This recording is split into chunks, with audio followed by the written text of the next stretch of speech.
Welcome back, family, to Northside LDN Caramba, and today we've got the Man City Arsenal preview. Daps from Never a Foul will be joining us soon. And for me, when I'm looking at this game, I'm looking at, I hate to say it, we need to go see let me rephrase that again. We need to learn from what Tottenham did to be able to beat Man City. They are definitely the kryptonite to Man City. Tottenham fans say it, Man City fans say it. The way they play counter-attacking football, 2 banks of 4, make themselves hard to be broken down, is the way that you frustrate Man City and are able to beat them on the counter-attack. I think if we play expansive football, we're definitely going to get found out. We're definitely going to get caught out, and I think it's going to be a problem. So I would rather go with a 4-2-3-1. Make sure you have someone there to help Thomas Partey. Make sure you have someone there that can help Thomas Partey if he's getting overrun in the midfield. We've seen now that Thomas Partey has been exposed in the midfield, that when you press him and you have nobody beside him that can help him do defensive duties, then, you know, we lose the game, we lose the midfield battle. And 9 times out of 10, if you lose the midfield battle in a game, then you lose the match. So I think, look, it's kind of hard because El Nene is injured. You've got Jorginho. I would partner Jorginho with Thomas Partey just because they can both help each other in terms of the defensive duties. If you put Xhaka in there, Xhaka's weakness is his defensive abilities. So I go for a 4-2-3-1 with the 2 in the middle being Partey and Jorginho. And you have to go with Odegaard because Odegaard is better than Fabio Vieira. Fabio Vieira is nowhere near good enough. And then you go Martinelli, you put Trossard, and you put Saka. That would be the front 3 that I would personally go with. And in the back line, you put Tierney, you put Saliba and Gabriel, and then you put Ben White on the right. And I think that way would be able to control the midfield a lot better, be able to turn it into a back 5 and be able to hit them on the break. I don't think if Arsenal go out there playing expansive football, the way we tried to play against Everton, the way we tried to play against Brentford, I don't think that's going to work. So personally, I want to frustrate Man City. When you look at Man City, the way that Aston Villa scored their goal was because Bernardo Silva got pressed. 2 man on him. He's not the biggest guy. Press 2 man on Bernardo Silva, and he's more likely going to give the ball away, and you're throwing to goal if they're playing a high line. And that's what we need to do. Hit Man City quickly on the break. Learn from what Tottenham do so well when they come up against Man City. That is what we need to do. Arteta, when he first come to this team, when he first come to Arsenal, we were more pragmatic. We weren't playing this expansive football. I think we're going to need to revert back to that to do what we need to do against Man City. I think if we open up, play pretty little triangles, play the high line, I think we're going to get exposed by Man City. Kevin De Bruyne is another player that I don't think is that rapid. He's a great player. He's got an eye for, you know, he's got a good vision and he has an eye for goal. But if you stick 2 man on him, Kevin De Bruyne doesn't have the pace. And if you don't give him the time, not only do you stop De Bruyne, but I also think you can nullify the supply for Haaland. What are you saying, bro? You good? Yo. Bro, I just don't like that name tag below me, you know.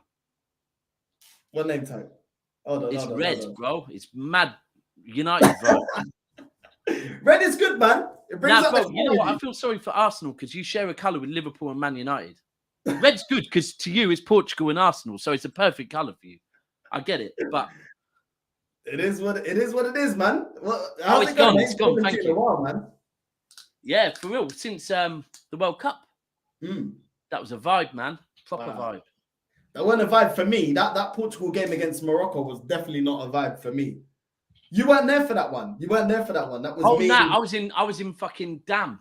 Yeah. I was in Dam for that one. Yeah. Oh, you came up here then, didn't you? Yeah, I came up for that one. Yeah, that was the last one. That wasn't a good one for you. Still, that wasn't a good one for you, but still. And since then, we got rid of Cancelo. That's it. What are you doing to my Portuguese, man? What are you doing? But listen. Yeah, bro. I'm not gonna lie. I've been saying it. By the way, everyone, smash a like. See, you know we're brothers where literally it's straight in and straight into talk. But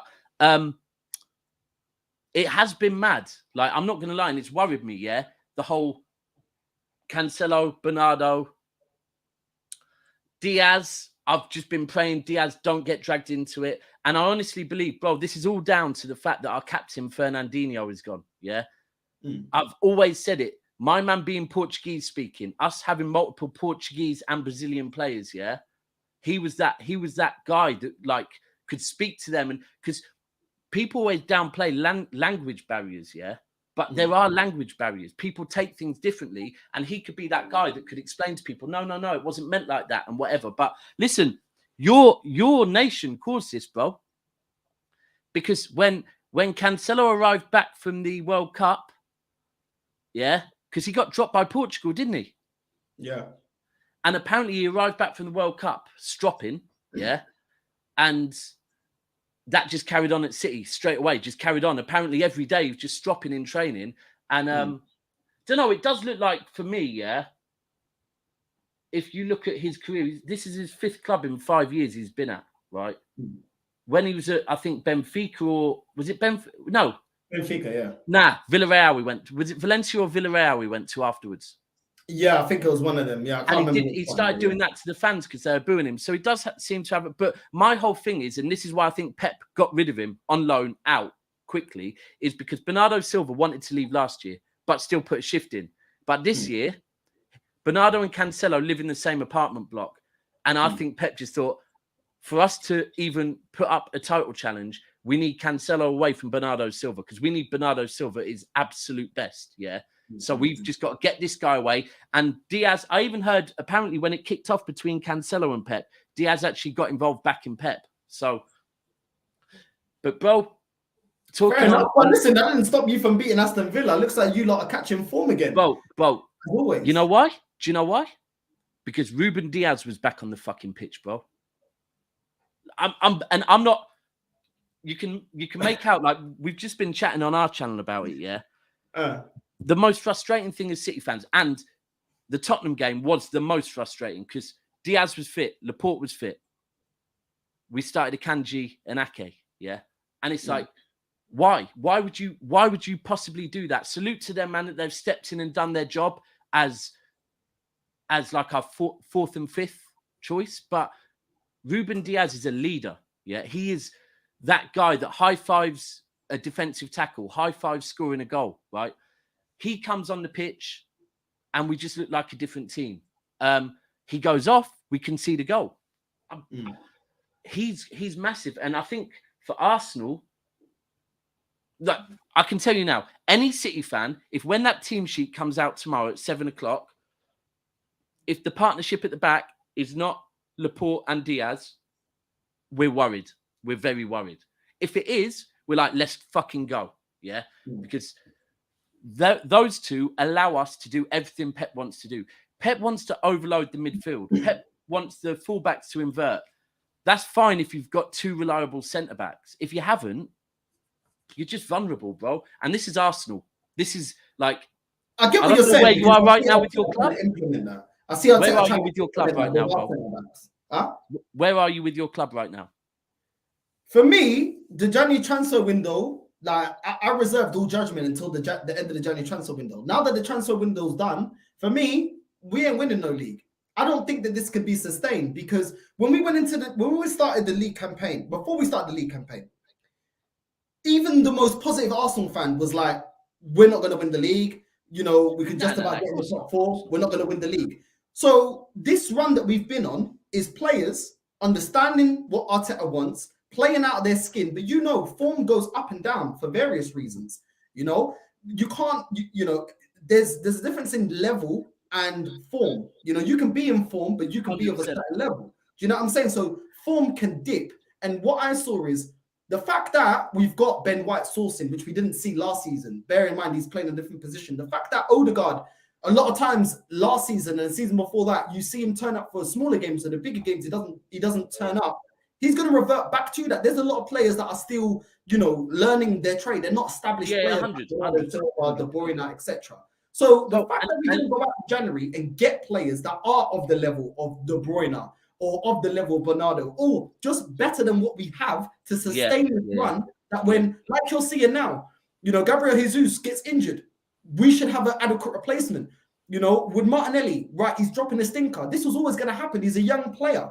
Then you've got Trossard. That's great on that side. You've got it Zinchenko with Tini on the left. Great, we've got great covers for those two positions, but there's no other position on the pitch that you can say that we've got the same level of replacement and rotation. And this is the problem with me. Do you know what? He can do a job. When you bring in a player and say he can do a job, let's be real. That means that bro, 100%. Listen, when we won our first 2 Premier Leagues, we went into the transfer windows that followed with a let's get some squad players vibe, and we didn't retain. Right?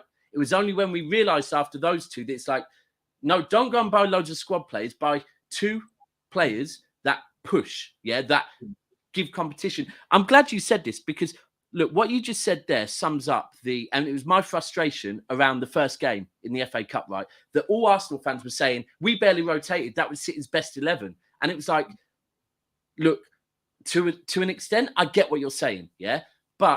And people with content creators, people pick out little things and go with what they want to do. So they hear one thing I say and then criticize me and go, yeah, you're chatting shit. But, right, the team we played against Arsenal in the FA Cup was not our best 11, right? It was as close to our best 11 as it was close to your best 11. It was, however, our in-form 11, yeah? Our form wasn't great, but it was our in-form 11. And what I said at the time is, let me be very clear. If this is our in-form 11 that Pep goes with for the rest of the season, or if he switches it for our best 11, but our best 11 is out of form, we don't win the league. What we need is our best 11 in form, right? And what I saw in that game in particular, Bernardo Silva came on, Laporte came on, I think Walker came on.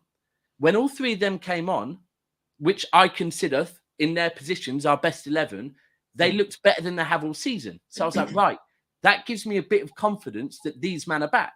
Then against Tottenham, we went and dropped a load. And I was like, this don't make sense, right?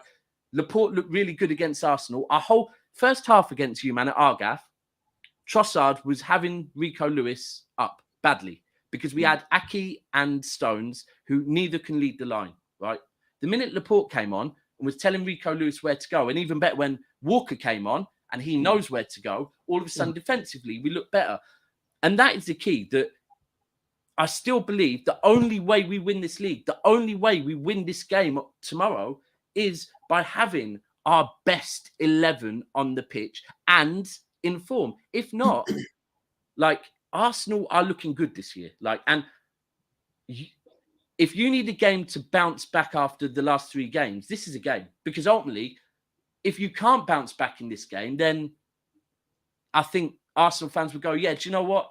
Maybe we did get a little carried away and we're just not quite there yet. We're getting there because we're a young squad, but we're not Arsenal quite fans there. ain't humble enough to say that. you know, the ones that get carried away are never humble enough to say that. All it's mad because I've just been on with Troops. Troops is, you know what? Troops is a real one because Troops is very humble with it and is like, Troops is a minority. Troops is a minority. I don't know, bro. There's some like I was with Ty and Robbie yesterday, and Ty was actually being pretty normal. Robbie was just being like, I don't know. He wanted every Arsenal player in the best 11, like every Arsenal player. It was kind of a bit mad, but yeah. Look, I've seen 1 or 2 content creators come out like, oh, if City think they're going to walk in and it's going to be a rollover. Let me be very clear.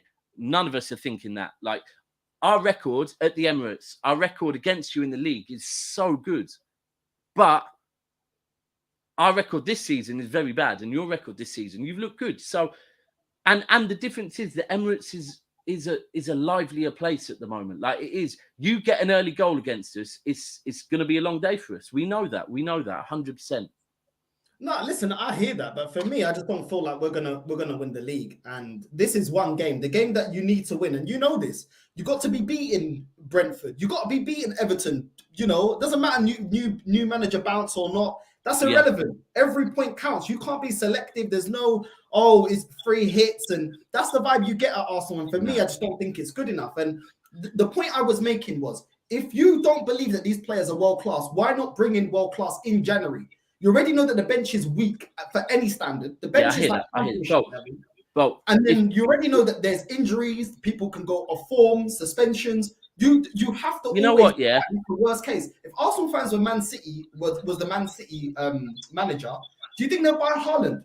You No, go but home, bro, give you but another way of playing. You can revert back to playing a false nine. It's no problem. You put him on the bench, you can revert back to that. You've actually you're making sure that you've got different tools in the back. You know what it was for you in the transfer window, yeah? Because before the transfer window shut, people were like, oh, do you think Arsenal should go all out this transfer window, knowing that they've got certain targets in the summer?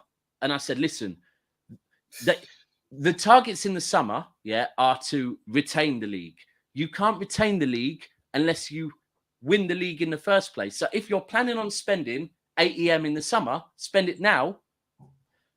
But here's the thing. It's a similar one with City. I think we all know City are getting a left back in the summer. But Cancelo went at the last minute, and apparently Pep said the board came to him and said, like, what do we do? What's your thoughts? He said, well, where are we with our targets? And they were like, we're working on our targets. We're already in negotiations with our targets, but they ain't coming in January. And Pep said, don't change our whole model just for this. Like, it's too late. And I think, unfortunately for you, like, I do honestly think you, man, were going all out for Caicedo, yeah? You were. But I think maybe it was a bit naive to think that Brighton were going to roll over and have their fucking belly tickled when they just sold you Trossard, yeah? And they sold Cucurella a few months ago, and they let Potter go a few months ago, and let their recruitment team go a few months ago. And people are sniffing around Lamptey. Like, you have to remember, yes, they are a selling club, but there gets to a point where their fan base will switch if they are selling everyone for peanuts, yeah? So when you bought Trossard, your board should have known, right, boom, for us to get Caicedo now, it's going to probably cost us 20 M's more than we thought, because they've just given us one player. They don't want to give us another. And I think, look, I said to you before, bro, in the summer about Arteta, that if he don't have a good season this season, and he is having a good season this season, by the way, but if he doesn't, and it is a time for him to go, appreciate that he has changed some culture at your club. And at the moment, I still think your club's, it sounds mad, but I still think your club is slightly learning as far as that, like, I do think it was a bit naive that they thought maybe the transfer window was going to be easier than they thought, yeah? And they need to go into the summer knowing, look, and we all have to know this, because we had it with Cucurella. We wanted Cucurella. Chelsea, yeah, and Chelsea's owner is a scumbag, right? And he will do shit like, he's looking at it thinking, not only do we need this player, but we also fuck up competition. If we go and get a player that Arsenal want, we're not only getting a player that's a good player, we're also fucking him up. So I just think that was it. I do think you had the intention of, if need be, spending big, but Chelsea fucked you up, bro. It's on Chelsea. Like, your board were going for them, but Chelsea were going to the root. Chelsea were going to the root, like, not to the board. The player months before Chelsea got involved. It's embarrassing, bro. And they didn't pip us just to one player; they pipped us to two. And the João Felix, yeah. Oh, Felix right now, Felix went to you, then yeah, problems. I don't think the club has learned, bro. I really don't. It's excuse FC. The fan base already got the excuse lined up. Oh, it's VAR. Oh, referees are against us. X, Y, and Z. We can't compete. You know what I mean? All this crap, bro. I've had enough, bro. Like, for me, yeah. If they were, how can you back someone when they're 8th? When during the season they drop you down to 15th. When they finish 8th twice, finish 5th. And now that they're in for a title race halfway through the season with a squad you never expected, you don't back them? It's unacceptable. Take the money from the summer, go all out in January. I don't care if you overpay. At the end of the day, most footballers are not worth what they're paid anyway, even at normal prices. I don't give a crap. But instead, this club wants to do we'll wait till the summer. But let me tell you something. In the summer, Man United might be taken over. Yeah. Newcastle are going again. Yeah. Chelsea will be building again. City might be in for certain targets because now we're trying to compete with you. But bro, are we more attractive than all those teams? I don't think so. And people that are laughing at Man United, in 7 months, he's doing what's taken how long in this manager? How long? And nobody can gas up that Man United team because nobody rated that Man United team. Yeah, but look, what I hear you. Ten Hag only got 2 players, bro. Only 2. Oh, bro, listen. I don't want to. The one thing I can't do the Arteta, because look, my top 3 managers in the league at the moment for me are Arteta, Pep, in no order, by the way. Arteta, Pep, and Ten Hag by a country mile, right? As managers. look, over the last couple of weeks, I've been obviously with everything going on at City. I've been talking about like how everyone's coming at City on this moral thing, right? And I'm like, listen, yeah, if we get found guilty, we get found guilty, right? But please don't do the moral thing, because my one question is, what Chelsea are doing right now, is that morally correct, or have they found a loophole? They've found a loophole. Okay, cool. So if our lawyers, which will be good fucking lawyers, find a loophole, yeah, does that make it morally correct? No, technically it shouldn't do, right? But that's the world of football, right? Now, I'm not being funny, bro, but when I was thinking about what clubs do things morally correct, I do think Arsenal do things morally correct, right? I do, yeah. And that might have been, I'm not saying it is, I'm not throwing out mud or nothing. I'm not going to do that, because trust me, we've had enough. But I would say, yeah, that Chelsea have moved fucking ruthless, yeah. And I would not be surprised if they have made it very fucking difficult for you lot to compete on Modric, João Felix. And I'm not saying they've done things we don't even know about or anything, but I'm saying Arsenal move in a certain way, yeah? They have done. You're spending money now you didn't when the stadium was being built.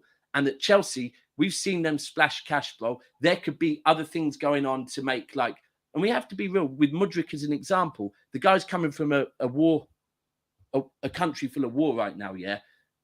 Chelsea were flying out, having meetings with the board and all of that, yeah? Whereas Arsenal were probably moving how a football club should move. So, do you know what it is, that? It's naivety, bro. It's naivety. Not once have I ever been salty about your success, anything. No, you haven't. Football does have to have some rules. Let's be real. It has to have some 100, rules. bro. And if my club, I can't, and I said this to Arsenal fans, we're not there financing the club, knowing the finances. If my club, the thing I say about City is the same energy for my club. If my club is found out to be breaking the rules, I want the same thing that I said that I wanted for City on my City video for Arsenal. Yeah, I would like that owners come into the Premier League, and Lee Gunner said it really well, and I'll give him props. Yeah, Steve told me Lee Gunner spoke really well on it. Yeah, we want owners to come in and spend money, but there are rules. There has to be some level of rules. But I do think there should be more praise on ownerships like Man City's ownership than ownerships like Brighton, or ownerships like what Newcastle had before. Ownerships that just want to make money. At the end of the day, it is a competition. You know what? At the end of the day, all due respect, smaller clubs like Man City, they won't, off of their own resources, they can only compete to a certain level. They need somebody that has a bit more backing and stuff like that. So I don't begrudge any of that. Bro, I think it's more the rule problem than anything. Let me be clear. Rules are Big there. up to Big Steve. He was here. I don't know if I offended him when he was here, but listen, same energy for my club. Rules are there to be kept to 100%, right? And I think as a fan base, we all agree with it, right? And if we are found guilty of it, we will ride it. No problem. And we have to know the ins and outs. And obviously, I honestly believe our owners have done everything for the good of the club, right? The first thing they did when they came into Manchester City was buy the stadium off the council, buy the land around it, pay off all our debts that the previous owner had built against our club by saying, oh, yeah, you know, like most owners do with buying players, where it's weird deals over many years and all that.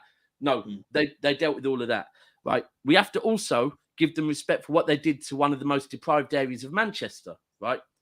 Completely regenerated, the amount of jobs they've put there. Now, here's the thing. Financial fair play officially should be in there to make sure that no club goes into liquidation, right?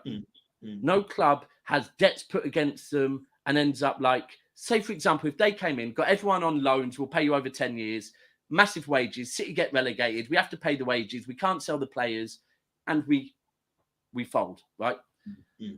But they didn't do that. They came in, invested their money, and they tried to turn a business that wasn't doing very well into a business that can compete with the likes of Subway, McDonald's, being Arsenal, Man United. Now, here's the key.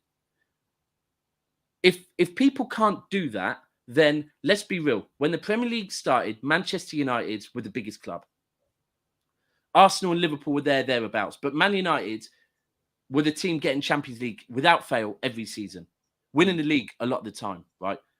With a big fan base that's just going to keep getting bigger because they're winning. And that's the fact is, when you're a kid, you support a team that's winning, right? 100%. So they're getting more and more money. So they're being able to Ferdinand, like the price they paid for Ferdinand, and we could list multiple players they paid a lot for. No one could do that, yeah? So they're going to keep getting, unless people can invest. So City's owners invested. And then after 2 or 3 years of investing, all of a sudden, financial fair play, which had never been looked at before, but all of a sudden, now that the hierarchy in England has been disrupted, financial fair play is brought in. And it's brought in and said, Manchester City, in 10 months' time, you have to be hitting these targets, yeah?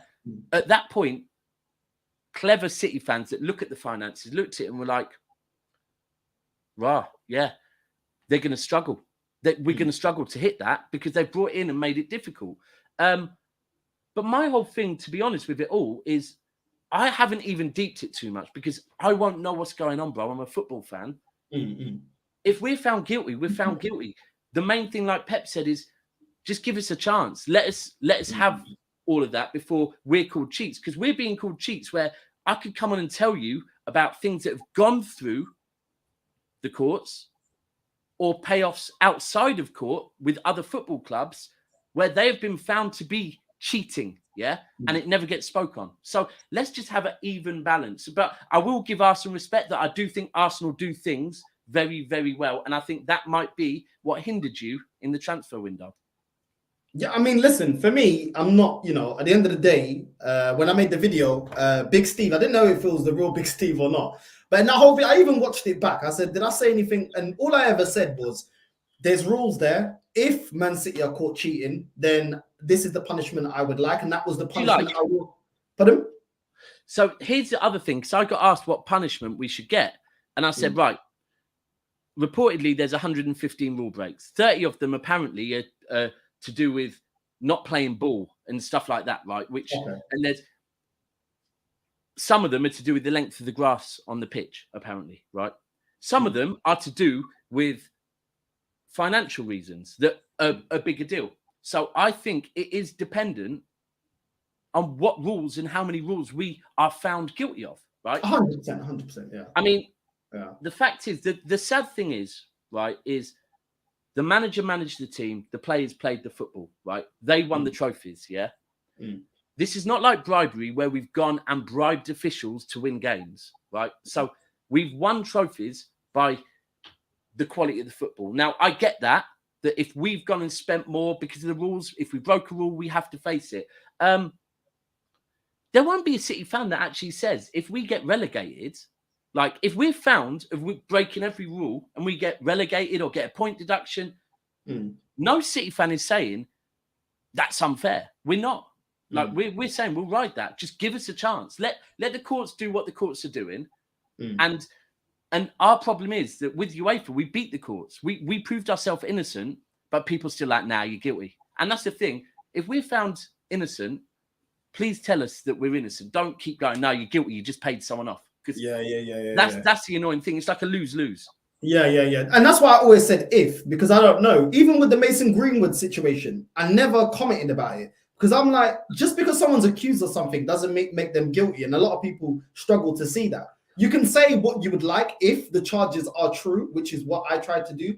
But I agree with you. To paint someone guilty before even had a chance to defend themselves, I think is wrong. It's mad. Yeah, it's mad. And anyone in that position wouldn't like that. But listen, about how we can stop you. In my opinion, I think we should press Bernardo and we should press De Bruyne. I don't think De Bruyne is the fastest. He's still got an eye for a pass. I still think if you give him time, he can still find the goal top bins. Yeah. Haaland needs service. So if you stop De Bruyne, you'll stop his service. Gundogan isn't the fastest. So he should be able to... out. Yeah, 100%. Bro, do you know what? I think Steve made a really good point yesterday on AFTV. Here's the thing.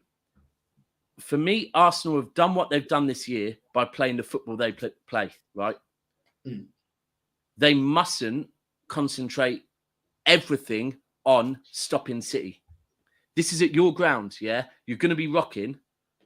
The one thing Liverpool have always done at Anfield against us is they've came out and played their style of football and won, generally. At the Etihad against Liverpool, generally, we've come out, played our style of football and won, right? Arteta needs to do that at the Emirates for me. He can't concentrate too much on, like, for me, you just spoke on Bernardo Silva. Bernardo Silva should be given the role to follow Partey all around the pitch. Literally, bro, your energy with the legs you've got, just nullify Partey. Yeah. If you can do that, that's a start. Because we have to, this isn't like previous seasons. We are now playing an Arsenal that can offer a threat like we offer a threat. Like your midfield, we've won leagues based on the fact that if our midfield get hold of a game, we'll win the game, right? That's the same with you lot. I honestly think Arsenal at their best this season are playing like City played under Pep and Arteta, with dominating midfield, with runners, fucking runners everywhere. Because the minute you've got, and that's what Jesus is so good at. Jesus, scrambles a whole defense. He just scrambles the defense because no one knows where he's going to pop up. I don't know.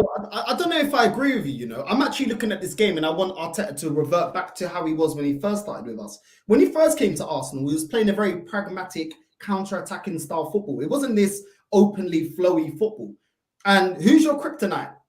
For me, it's Tottenham, and they sit back, make themselves hard to beat, and hit you on the counter. Because even if we get a draw at this game, yes, I won't be celebrating like over the moon. We got a draw against City. We still stay ahead. We give ourselves 100%. A draw's fine for you. Draw's fine. Do you get what I'm saying? So I think stifling you, for me, you know, you don't have Sterling anymore. You don't have Sane. You don't have those players like that. Grealish, I feel like without space in behind, and Mahrez without space in behind, these guys are going to struggle. But it's a risk.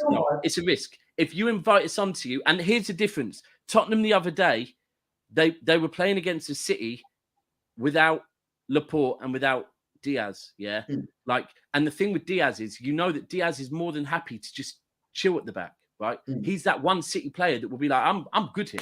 Like Watkins tried to run at Diaz. Diaz was just like, I'm going to take you and the fucking ball, bro. Like I'm old school. He is old school, yeah. You are right. Look, I think the hardest thing for you is the fact that De Bruyne looked good the other day, because De Bruyne has been, in my opinion, De Bruyne since the World Cup has been the worst I've seen De Bruyne ever at Manchester City, yeah? And it's not just about going forward, it's about his ball recycling. He has not been recycling the ball properly, like in your half. Bernardo hasn't been doing the same. Rodri hasn't been doing the same. Bernardo gave away the goal, innit? He got pressed by Aston Villa, and that's the goal that they got, which is why those are the two I'm targeting, because outside of them, 100. Listen, is a little bit, you know... I don't think Bernardo will start on, but I don't think Bernardo will start on the left. I think we'll start Ake. Do you not think you'll put the same team you put out against Aston Villa? No. We'll start Ake on the left after the way Ake played against Saka in the first game. Bro, there's a difference between Villa at the Etihad when we've got fucking 55,000 fans that are pissed the fuck off with everything to do with football, and we've got the Emirates, yeah? We're not going to play with... I'd be shocked. Listen, I won't be mad at it, but I would be shocked. This is... You're not the Arsenal of previous years, bro. Do you think you'll line up in a 4-3-3 against us? Nah, 4-3-3.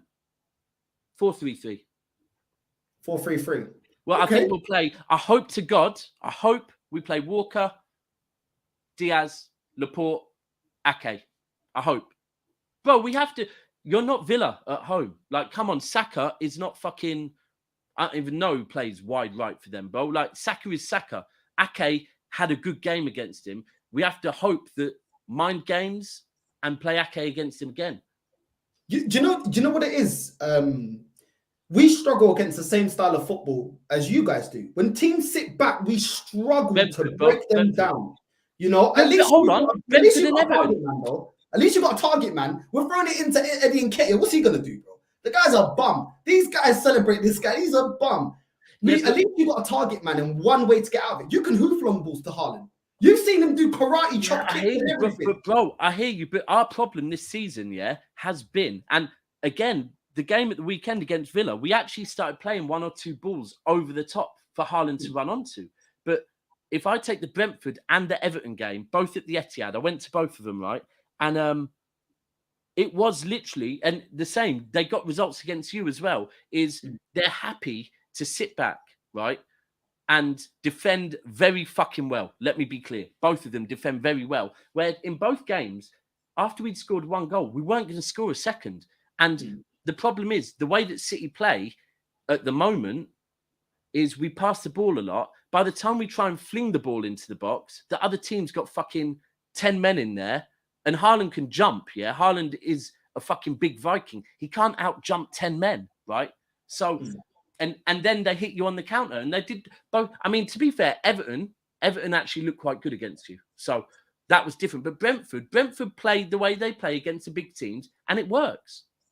This is what I'm saying. Like, I'm confident in this Arsenal team when you allow us to play football. When you're going to press us and put us under pressure, Odegaard can't hack it. Partey cannot hack it, and Xhaka that's what we have to do, hack it. And that's what De Bruyne and Bernardo Silva hadn't been doing this season, right? The best thing about both of them is how they recycle the ball in the other team's half within 3 to 5 seconds. This season, until the Villa game, we weren't doing it. Even the Tottenham game, we won 4-2 in the second half. We were still inviting them back onto us. And when you've got, and maybe it is to do with Laporte and Diaz, that the midfield are worrying about the defence, they're dropping deep. Whereas now with Laporte and Diaz against Villa, they're like, we don't need to drop deep because we have trust in them, man. So we're going to press high up the pitch. Same with you lot. Without Jesus, maybe your press is slightly different because Jesus is an absolute press monster. He leads the press from the front. That's the one thing I've always said about him. So you are listening. Because that's why we've seen a drop off of Martinelli. Like, he creates space where Nketiah doesn't create space. He just stays in that middle and goes up and down, where Jesus, he'll go wide. He'll drift back to the center. Bro, he just creates so much. The defenders don't know where he's going to go because he just goes everywhere. He's kind of like But I mean, there's this question here from D1. Big up to you, D1. That's question D1. For you, bro. If Haaland doesn't make it for us tomorrow, would you go with Foden as a false 9 or would you play Alvarez? As far as I'm aware, Haaland's blessed. Like, I know he came off the other day, but Pep said afterwards, if we weren't 3-0 up, he could have stayed on the pitch. For me, I would be absolutely shocked if Haaland isn't playing. However, look, I'm a big fan of Alvarez. Everyone knows this. I'm going to be honest. Since the World Cup, he hasn't impressed me as much. Now, I'm not downplaying him, but I'd probably play Alvarez as a false 9. Not Foden. I don't think right now, look, Foden, someone said the other day that Foden needs a run of games. I think the Champions League is built for Foden this season to get back into form. He's always been good in the Champions League.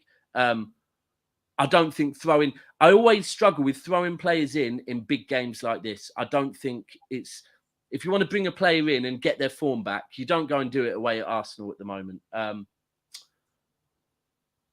Look, Pep's going to do what he's going to do. There's all sorts he could do. He could play De Bruyne in the false 9 and play Bernardo in midfield. And this is why I don't think we can win the league. Because you're beating Aston Villa comfortably and you've got Alvarez and you've got Foden on the bench. But look, the one thing I said when we were linked with Haaland I think it was probably as early as February, I was saying it, maybe even January last year, is of course I want Haaland. My one concern would be that when we play teams that are really fucking good in midfield, and at the time I was using Liverpool as the example. I won't use them no more. I'll use Arsenal, right? Is the way that we win those games. The way we always used to beat United is by playing the false 9 and having ultimately 6 midfielders plus Cancelo and maybe Walker dropping into midfield as well and making it complete dominance of the midfield that we push a team back and just keep recycling the ball and pushing them back and back and back and back. And the one thing this season with Haaland has meant we haven't got that overload in midfield, right? And I always thought my one concern with buying Haaland is Haaland going to be cool with, in our biggest games against our biggest rivals, being told, because we need to dominate midfield, you have to hold bench, right? For the good of the team. And it is for the good of the team. Look, I wouldn't be mad if I saw the false 9 tomorrow. I would never be mad. If we revert back to the false 9, I'm cool with that. My biggest issue this season with Pep is when our best defenders have been available, them not being picked. That's my biggest issue. And people will say, oh, but, you know, that's because maybe players are out of form. Well, players only get form back by being picked. So if Walker was a bit pissed off because he hadn't played the last 2 games, you play him in the next game, he'll be fine, right? You don't play him for 3-4 games, he's going to be even more pissed off. So, yeah.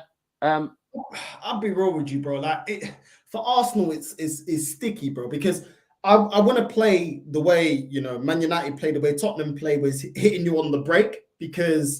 But at the same time, what doesn't fill me with excitement is you've got Nketiah, and Nketiah is not scoring goals, and he's only fed 2 or 3 chances a game. Oh, the problem is as well, I'll be honest, bro, Nketiah, listen, I could be proven completely wrong tomorrow with this, but Nketiah against Ruben Diaz, I'm sorry, yeah. And listen, I think Nketiah is very clinical, but Ruben Diaz right now is a player out to prove something. Yeah. He's out to prove that, because for me, he should be our captain, personally. Yeah. I think the only reason he hasn't is maybe his age and Pep wanting him to earn it. Not because Pep likes seniors as captains, right? But I can just see if you're going to have to start Nketiah probably. I can see Diaz completely, like, Nketiah having nothing tomorrow. And again, that can be clipped and put out there. Nketiah could come in, have a good game, Diaz not. But right now, yeah, Diaz is a player then why would you want us to play expansive? Because if we play expansive, the problem is you've got Ben White on the right that has no recovery pace.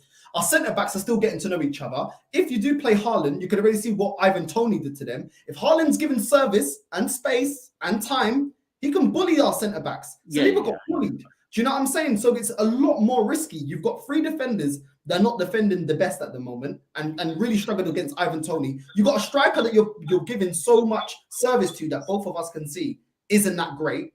Do you know what I'm saying? You've got out of form Martinelli on the left. It's a lot of risk. Oh, I'll be honest. I'll be playing Trossard. Trossard, like, I've seen Trossard against City twice this season. The first time for Brighton, he scored against us and looked very good. We won 3-1, but we didn't deserve to win that 3-1, to be fair. He looked really good. Trossard was a problem the whole game. And then for you lot, in the first half, when Trossard is on the ball, look, Martinelli, I like. Don't get me wrong. He's very direct, and I like that. With Trossard, I just feel like Trossard can also do the direct thing, but I think Trossard also has better delivery. So I would...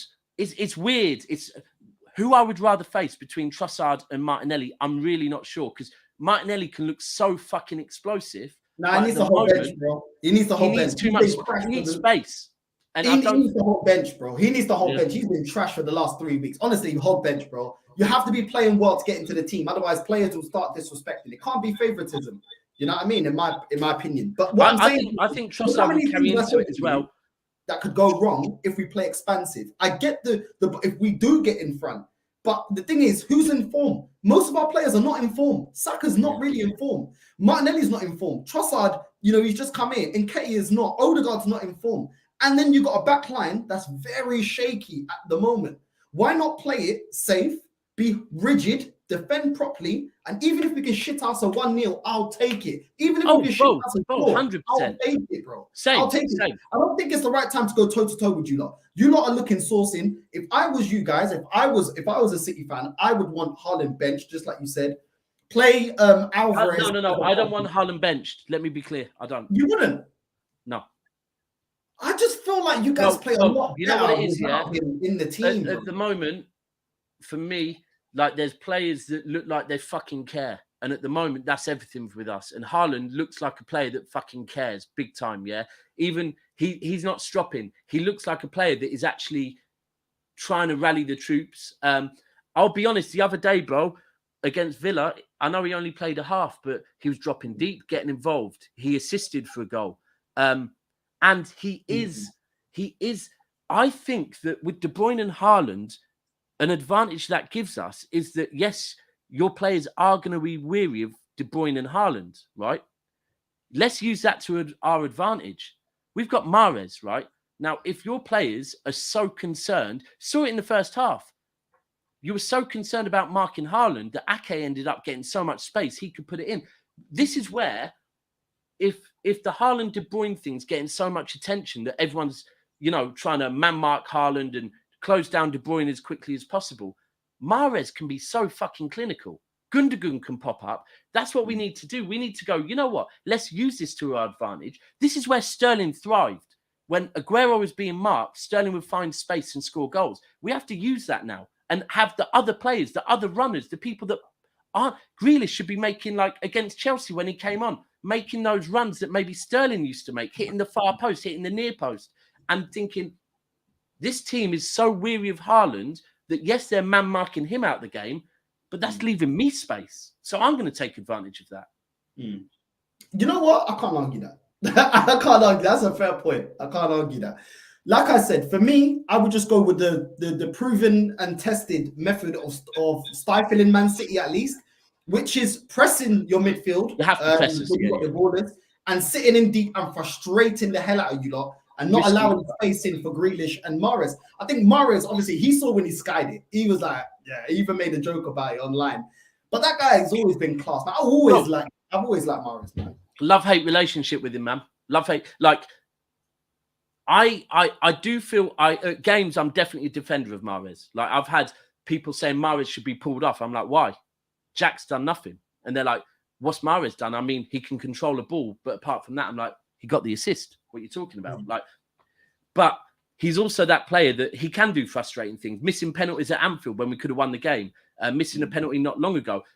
But when Mahrez is in form, my guy turns up in big games and wins us games. Like, factual. Last season, he was our top goal scorer. So I do think at times Mahrez is very, very Tottenham. The Tottenham game, to be fair, that was all Mahrez. And do you know what? Mahrez, and some people talk about Mahrez, how maybe he fails to get the ball to Haaland as quickly as possible. If you look at Mahrez and Haaland's body language when either of them score, them two have a good relationship. I'm telling you now, when Mahrez scored the penalty that people thought Haaland wanted, Haaland was the first over there to congratulate him. I think Mahrez is massive. He's another one. If people pay attention to Haaland and De Bruyne, Mahrez will kill you off. Because, right, people are comparing Saka to Mahrez. Well, Saka's fucking looking unbelievable. So if people are choosing to compare him to Mahrez, what does that tell you about Mahrez? Yeah, obviously top player, I've always rated him, man. I've always really liked Mahrez, man. And like you said, you hit the nail on the head. When he's in form, unplayable, man. Unplayable player. I've never seen a touch like it. It's I don't know how he does. The way he takes his shots, he's so composed. Like, he slows the game down. Like, when he's on it, like, yeah. You know what it's like? It's like, remember Robin? Praise, but... Remember Robin, when you knew that Robin is going to cut in? You know Mahrez is going to cut in. But you know when someone's going to do so, it's a bit like when Wilder was in his form. A man knew if he does the overhand, you're knocked out, right? Try and stop it, though. I beg you, try and stop it. So Mahrez, if he cuts in, but how many goals has he scored by cutting in consistently? Like, because you just can't stop it when he does it. But the key to that is the runners. And this is where I felt it was unfair at the start of the season when people were going at Mahrez, because people were saying, Mahrez isn't hitting the form he did last year. I'm like, well, no, because he doesn't have Walker over or underlapping him. He has Stones or Akanji, who aren't right backs, who offer nothing going down. So Mahrez is by himself with no one overlapping, underlapping. And it's the same with Martinelli at the moment, to be fair to him, that he hasn't got Jesus making that space for him. So, yeah. That's the thing. It's a huge game. That Zinchenko that you gave us, I'm telling you, that guy defensively, bro, I'm telling you, he can be dodgy at times, man. Like, for all the good he gives you. He's not a defender, though. He's not a defender. I know, innit? But he's come back as another left back. Listen, you know what? I wouldn't even mind putting him in the midfield. I can't even lie to you. Thank you. Listen, he's a better baller than Xhaka, and he's probably a better baller than Odegaard. I've just said this. I've been saying this, and I said it in the summer, right? In the summer, just before you bought him, Ukraine played Scotland in a World Cup qualifier. He captains his nation, central midfield, controlled the whole game, right? The reason why he works for Pep so well is, and why maybe Pep's going with Bernardo now, has done it with Delph, is Pep likes ultimately a fullback that can ultimately be a midfielder that can just about do the job as a fullback, right? And when you bought Zinchenko, I thought that's very clever, because at the time, Tierney, to your whole fan base, was your number one left back. Yeah. When he's fit, guaranteed starter. So Zinchenko's perfect because firstly, as seen at City, Zinchenko has no issue with being the second choice left back. No issue whatsoever. He understands to win trophies, it's about the team, not the best 11, right? Because most seasons at City, by the end of the season, he's starting regularly. Start of the season, not so. But I thought this is clever because your issues going into this season was maybe there wasn't as much confidence in Xhaka. There wasn't as much confidence in El Nani.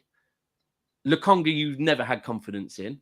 And Partey was also injury prone. And I thought this is clever because if you've got a Zinchenko that you know can do for his country the 8 role, for Manchester City over the last 3 years, he's done the fullback role, right? So that tells you he can play in midfield, but he also has enough substance defensively to play the fullback role.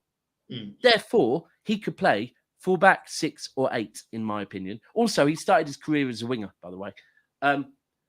So I thought this is perfect. So in a couple of games recently where you've brought on Jorginho and not brought on Tierney and left Zinchenko at left back, I just thought, bring on Tierney, because at the moment Martinelli looks a bit isolated. Bring on Tierney. He will give Martinelli space by making the runs. Just like I said about Mahrez and Walker, right? Zinchenko, when he moves into the middle, right, that man knows how to do triangles the whole way up and down the pitch on the left, yeah? It's what he did at City all the time through David Silva, Sterling eras, yeah? My man knows how to form triangles perfectly, yeah? So, I don't know. I think this season, this is going to back your whole... Arteta has still shown, although I'm backing him and backed him from day, he has shown some naiveties slightly this season. But he'll learn. He's learning quickly. There you go, man. Put Zinchenko in the middle. Listen, what's your match prediction for tomorrow's game, bro? 2-1 City. Mine's the same.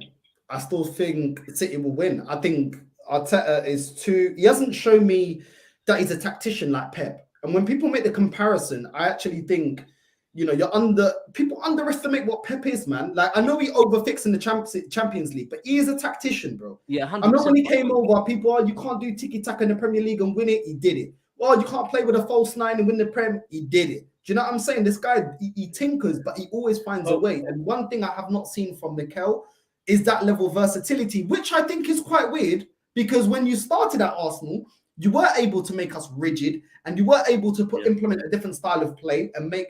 You know what I mean? But now that he's reverted to that Pep style of football, he's now unable to sit back and then let us absorb pressure and hit teams on the counter. And for me, the first game against Man United, the game against Everton and Brentford, that is where you show me that you're a student of the game, bro, and you know how to manage the game. But he left himself on an Achilles heel by not going out in January and getting the players that are needed. So does he really have the bench to do that? The one thing I'd say with Pep is that people need to remember, is you're spot on with what you said. We have to remember Pep's first season. Pep's first season, he came in and people will always say, you know, when Pep joined City, we had a team that had already won the league. Like, I think we won the league 2 seasons before he joined, right? The key at the time is, and yes, when he joined us, we had Aguero, we had Silva, we had Yaya. Yaya was aging, though, massively.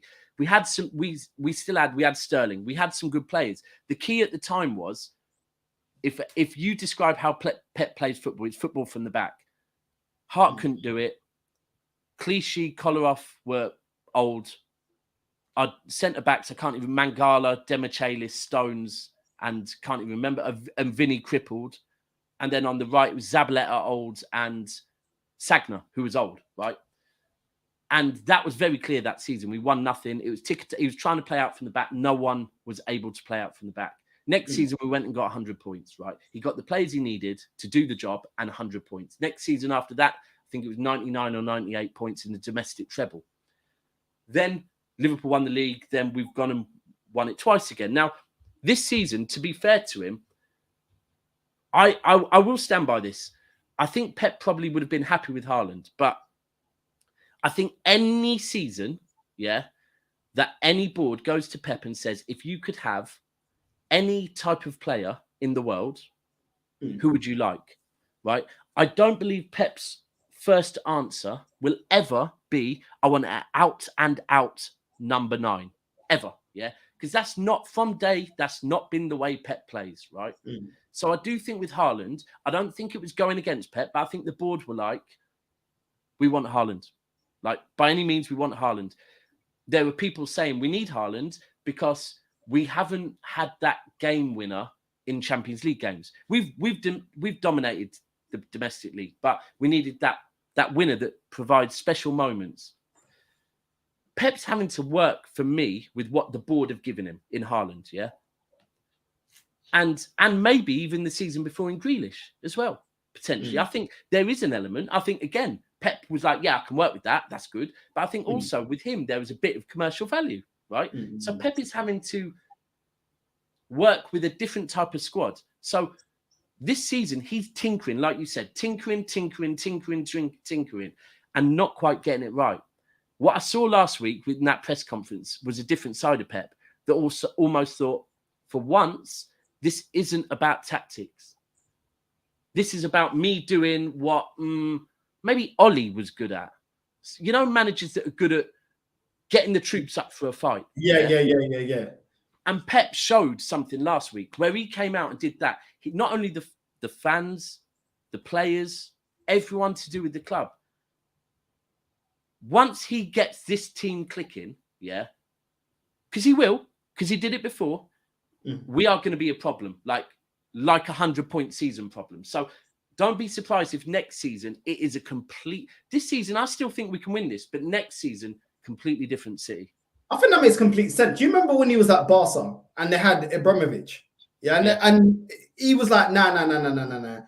Ibra needs to go. You know what I mean? He's like, nah, I can't work with him. Nah, he's getting in the team. He doesn't do... And he was an out-and-out striker.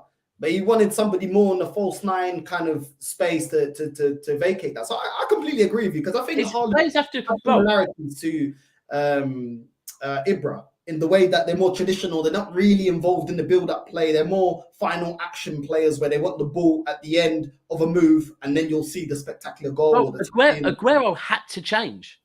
When Pep came in, Aguero had to change how he played. Yeah. If you are a player that's not willing to look, Cancelo's gone, because I have no doubt he probably questioned Pep in the dressing room. Arteta said it when he got to your club. Everyone in the club has to move in the same direction. If you're a manager like Pep or Arteta that is based on tactics, if you've got one player in the dressing room doubting you and whispering other people's ears, that can't run, bro. Yeah. I think that's the thing. Sitting next season. Did that, innit? With Beckham in that. You can't, bro. You can't. He's like, nah, you're gone. You know what I mean? Even Rooney, do you remember when Rooney was batted up? Like, he's like, nah, we ain't buying like top players. He was getting vexed. Fergie's like, yo, if you don't shut up, bro, you're out. Even as recent, look at Ten Hag and Rooney and Ronaldo. Same thing. If you've got players in the dressing room trying to, oh no, for real? Yeah, bro. I'm sorry, yeah. These fans have been chatting shit, you know, like they're gonna snap up. They've got no midfielders to the Skip's fucking starting today, bro. I'm sorry, but I told Tottenham fans in September, the best bet for you, man, and I was saying it humbly, saying, listen, we're a club that haven't won the Champions League yet, yeah? We've got a manager that's won it before, and we still struggle, right? You haven't won it before. You've gone and got a manager that is bad in Europe, yeah? So I get you got your little bragging against Arsenal fans. You're in Champions League, they're not. If you lot think you're going to have a trophy, you're going to get a trophy this season, the best bet is to go out of the Champions League as quickly as possible. Because you can't believe you're going to win that. They're like, why not? I'm like, oh, conversation done. If you think, like, cool, I'm trying to be humble and saying we ain't won it, but you think you can really win it, no problem. No problem. This first fan, Deji, right now, he's sweating. He told me that at the start of the season, they'll either win in Prem or they'll win in Champs. I said, okay, cool. Bro, your manager's got like the worst record in Europe and you're saying that you're going to win Champs. That's what I'm saying. Do you know what? The whole Champions League thing, like, I know myself when it comes to Champions League. I know, yeah, when it comes to people talking about it, just to shut my mouth, yeah? Like Liverpool, they've won it, 5-6 times now? United, good couple of times. And they sing about it. It's the best feeling in the world because it's hard to win. But then when it comes to City, it's like, why haven't you won it yet? Well, because it's fucking hard to win, bro. But Tottenham fans think, although they can't win a fucking FA, Carabao or Premier League, they can just stroll into fucking Europe and win a Champions League. Come on, man. Exactly. I've witnessed heritage. It's a different fucking, different thing. When you get to somewhere like the Bernabeu and you're 2 goals up and then man can come back and win it, come on. And AC Milan, I swear they're like the second... I think they've won it the second most, isn't it? Champions League. I think they got 7. Oh, I really want... I'm out to Leipzig next week, but I really, really want to see the San Siro before it gets knocked down. So I want either Inter or AC in the next round, to be honest with you. Why not, man? Why not? Listen, people, make sure you like and subscribe to my boy Daps' channel, Never a Foul, the channel that I started on. So, you know what I mean? These guys are always family. Big up. Yeah, make sure you subscribe. On YouTube, there's starting to become more Man City channels, isn't it? Like, I know you and yeah, bro, it's always going to happen. Our fan base is coming of age, isn't it? They're getting old enough to have a YouTube channel and that now. Yeah, because I not that I've searched for it, but I never used to see many. But now I'm seeing like they're starting. It's good, man. It's good. You're high in demand. That's what you got on your. There's loads of Arsenal channels, but it makes you more unique because there's not that many of you. Well, technically, ours isn't a City channel, bro. Ours isn't a City channel. It's a generic channel. So, bro, trust me. Like our channels, half of them are United fans. It's me against 3 United fans, bro. You love it. Listen, I got my cousin downstairs that's a United fan. You know what I mean? But it is what it is, man. I told him football's a humbler. Calm down. He was talking to me about the past. I was like, you want to be the history teacher, but when you lot were dominating, you didn't want to hear nothing about past, bro. It's mad. This history thing is mad. These United fans are the biggest flip-flops, man. You know what I mean? But it is what it is. Listen, Daps, man. Love for jumping on. Now, love always. An hour, bro. Make sure you like and subscribe to Never a Foul. It is in the title of the video. Make sure you go support them. You guys cover everyone, innit? All the big 6. Yeah, everyone. We've even got I think on Wednesday or Thursday, we've got a new show we're starting up that's covering kind of more European clubs and whatever. Yeah, we try and cover everything, man. Yeah, listen, it's mad. But listen, people, make sure you like and subscribe to both channels. Make sure you leave your comments down below. And without further ado, we're out. Safe.